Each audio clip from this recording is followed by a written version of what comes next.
नमस्कार मित्रांनो, मी डॉक्टर सारंग सुभाष दविरे, छत्रपती संभाजीनगर येथे गेली 20 वर्षापेक्षा अधिक वेळ ऑर्थोपेडिक्सची प्रॅक्टिस करतोय, ज्याच्यात रोबोटद्वारे जॉईंट रिप्लेसमेंट्स, दुर्बिणीद्वारे खांद्याचे आणि गुडघ्याचे ऑपरेशन्स आणि खांदा बदलणे, एल्बो बदलणे, हिप बदलणे, नी बदलणे हे सगळे प्रकारचे रिप्लेसमेंट्स आमच्याकडे होत आहेत.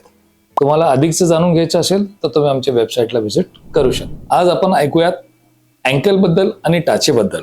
Uncle pain at times can be very disabling आणि तो खूप त्रासदायक असू शकतो. डॉक्टर, माझं लिगमेंट इंजुरी झालेली असं मला ह्यापूर्वी निदान झालेलं होतं. माझ्या डॉक्टरने एक्सरे केलेला आहे, सिटी स्कॅन केलेला आहे, MRI केलेला आहे. माझं अँकल पेन काही जात नाही आहे. थोडे दिवस बरं होतं, पण एखाद दिवशी मी काही धावतो, थोडी धावपळ होते आणि तेव्हा परत माझा तो अँकल दुखायला होतो आणि काही विशिष्ट जागेवरच दुखतो.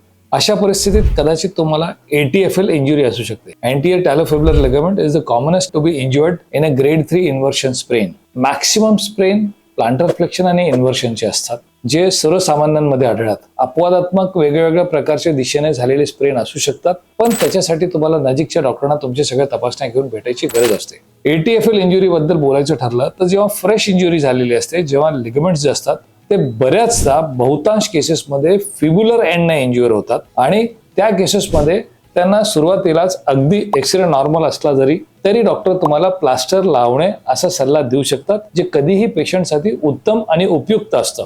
अशा परिस्थितीमध्ये त्या प्लास्टरवर तुम्ही पाय टेकून चालतात, पण तुमच्या पायाची अँकलची मुवमेंट ते बंद करतात डॉक्टर. त्या प्लास्टरने ती मुवमेंट बंद झाल्यामुळे तो लिगामेंट तिथं हील व्हायला मदत मिळते आणि बरेचसे रुग्ण ह्या पद्धतीने बरे होऊन जातात.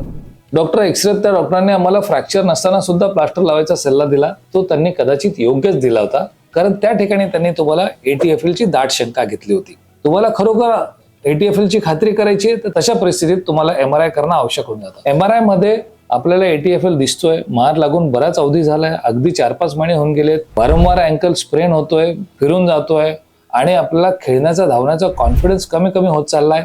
अशा स्थितीमध्ये तुम्हाला अँकलचं प्रिसाइज निदान करून ऑपरेशनची गरज पडू शकते.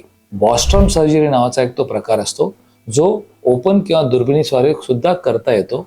अशा परिस्थितीमध्ये तुम्हाला त्या ठिकाणी तो लिगामेंट रिपेअर करायची गरज पडू शकते. तुम्हाला तशी गरज आहे की नाही हे जाणून घ्यायचं असेल तर तुमच्या अगोदरचे सगळे रेकॉर्ड्स, तुमचा एक्सरे उपलब्ध असेल तर MRI हे सगळे घेऊन जवळच्या तज्ञ व्यक्तीला तुम्हाला भेटलं पाहिजे, जेणेकरून तुमचं सुस्पष्ट निदान होऊन त्याचं एक तुम्हाला प्रिसाइज तुमचा ट्रीटमेंट अल्गोरिदम तुमचे डॉक्टर चेकआउट करतील. डॉक्टर, हे खरंच आवश्यक आहे का? मी या डॉक्टरांकडे जाऊन आलो, त्यांनी सांगितलंय की बेसिकली तुम्हाला असं लिगामेंट टेअर झालेला आहे आणि तो तुम्हाला ऑपरेट करायला लागणार आहे. लिगामेंटला किती पर्सेंटेज क्षती झालेली आहे, क्लिनिकली तो रिपोर्ट, तुमचा त्रास आणि डॉक्टरची फाइंडिंग हे तिन्ही गोष्टी मॅच होत आहेत का? तसं जर असेल तर कुठलाही डॉक्टर तुमचा अँकल किंवा रुग्णाचं लवकर पूर्ववत होण्यासाठीच तुम्हाला तो सल्ला देईल. अशा परिस्थितीत जर तुमचा ATFL कम्प्लिटली टेअर असेल तर तुम्हाला तो ऑपरेट करून घ्यायला लागेल. जेवढं लवकर कराल तेवढं चांगलं, कारण repeated episodes of ankle subluxation मध्ये टेलर्सला वारंवार दुखापत होऊन तिथं OCD उद्भवण्याची शक्यता असते, ऑस्टिओकॉन्ड्रायटिस डेसिकन्स. तो प्रकार जर झाला तर उद्या तुम्ही हा लिगामेंट जरी रेस्टोर केला